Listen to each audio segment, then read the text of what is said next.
Então, o nosso tema é sobre trombose do seio dural. Então, o que é a trombose do seio dural? Ela é relativamente incomum e resulta de um trombo que obstrui os seios venosos durais, sendo que esses seios venosos durais eles são canais venosos que estão presentes entre as camadas da dura mater e o osso, e esse seio venoso ele é importante porque ele irriga o líquor do espaço subaracnoide através das granulações aracnoides, além de receberem sangue das vias internas e externas do cérebro. Então, as consequências da trombose do seio dural é o seguinte: redução da absorção do líquor, né, por causa da presença do trombo, gerando aumento da pressão intracraniana e também aumento da pressão venosa. Nessa primeira imagem aqui, mostra uma ressonância em que tem uma região de hiperdensidade, essa região parietal esquerda, e aqui também mostra uma angiografia em que também tem uma obstrução desses seios durais. Então, anatomia seccional. Qual que é a importância? Para a gente saber a importância, a gente precisa saber o que é a anatomia seccional na tomografia de crânio, que ela corresponde a cortes bidimensionais, axiais, né, de estruturas anatômicas do corpo, permitindo uma melhor percepção dessas estruturas anatômicas. Consequentemente, isso auxilia em diagnóstico mais precisos, planejamento terapêutico e intervenções guiadas radiologicamente. Então, um desses cortes é o corte semioval, em que a gente consegue observar os hemisférios cerebrais, a fissura interhemisférica, a substância cinzenta, que ela é mais clara e ela é mais cortical, e a substância branca, que ela é mais escura por causa do maior teor de gordura. Essa segunda imagem aqui, esse segundo corte, é o corte dos ventrículos laterais. Então, aqui tem uma correlação, né, com o desenho, com o esquema, então a gente consegue observar aqui os ventrículos laterais, que estão nessa região aqui, e a gente tem que observar se eles estão aumentados ou se eles estão diminuídos e se eles estão simétricos. Por exemplo, se um desses ventrículos estiverem aumentados ou diminuídos, a gente pode comparar com os giros daquele lado, para ver se realmente tem alguma alteração ou não. Então, aqui a gente tem o corte do terceiro ventrículo, núcleos da base e cisterna cerebelar superior. Então, a gente consegue observar aqui as regiões de núcleos da base, que eles estão mais clarinhos, porque eles são formados por substância cinzenta. Então, a gente também consegue observar, comparando aqui, a cisterna cerebelar superior, que ela é escura, porque ela tem a presença de líquor. Aqui, a glândula pineal, que está clarinha, porque ela é uma estrutura calcificada. E aqui, a região do terceiro ventrículo. Nesse outro corte aqui, a gente consegue observar o corte do terceiro ventrículo, núcleos da base e cisterna do platô quadrigeminal. Então, essa cisterna do platô quadrigeminal, ele é em formato de sorriso. Aqui eu consigo observar também o terceiro ventrículo.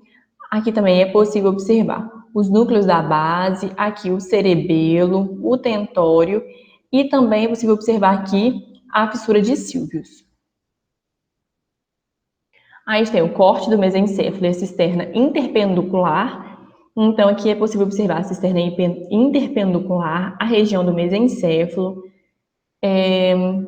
Aqui tem o corte da cisterna supracelar. Então, nessa cisterna supracelar, que fica a região do polígono de Willis, que fica localizado no polígono de Willis, né? Então, se tiver algum rompimento de aneurisma, provavelmente essa vai ser uma das primeiras regiões afetadas.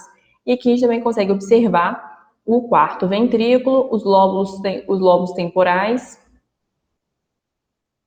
Aí a gente tem aqui o corte da célula túrcica. Então, a gente consegue observar aqui o dorso da célula, e é nessa célula túrcica que está presente o hipotálamo.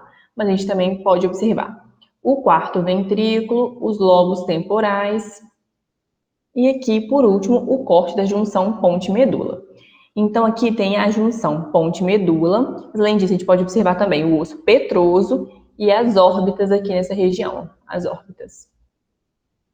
Vou falar de um caso clínico de trombose do seio dural. Paciente de 23 anos, sexo feminino, transferida para a UTI 3 dias após ser admitida no hospital por rebaixamento do nível de consciência sem etiologia definida. Ao exame físico, ela se apresentava comatosa e a escala de coma de Glasgow era igual a 3, sem uso de sedação.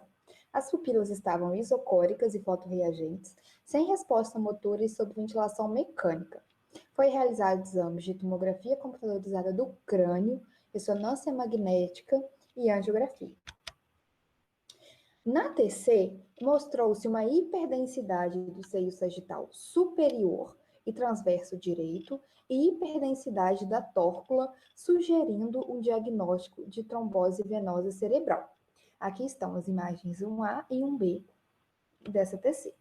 Já a ressonância magnética, ela confirmou a presença do trombo no seio sagital superior e seio reto, tendo mostrado também uma imagem compatível com infarto venoso em hemisfério cerebral esquerdo.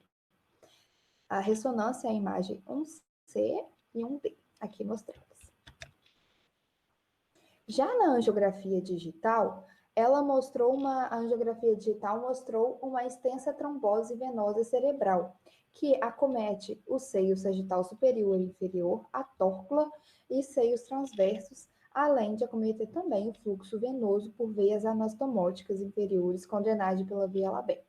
Aqui na imagem 2A e 2B, a gente vê aqui o trombo, que a angiografia digital conseguiu mostrar. E essa imagem aqui é essa paciente, 6 meses após o diagnóstico, e mostrando que ela não teve sequelas neurológicas, porque ela foi tratada a tempo e os exames foram pedidos a tempo. Algumas considerações sobre o caso. O que a gente tira dele? Que a tomografia ela é o primeiro exame feito para o diagnóstico inicial de trombose venosa cerebral, porém, em apenas 30% dos casos que ela apresenta alteração.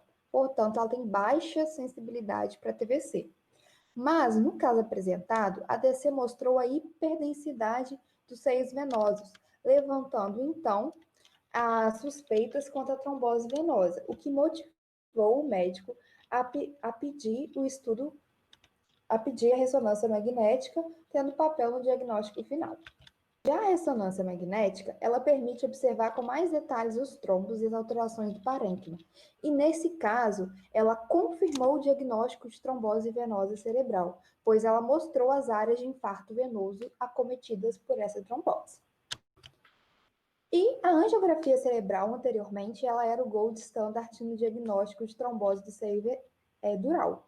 Porém, ela é um exame muito invasivo e a interpretação ela é dificultada pela existência de muitas variantes anatômicas.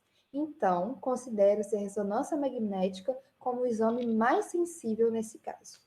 No caso descrito, a angiografia cerebral ela foi sim muito importante para o estudo do fluxo venoso e da presença de trombofilias. Aqui está a referência bibliográfica do nosso caso.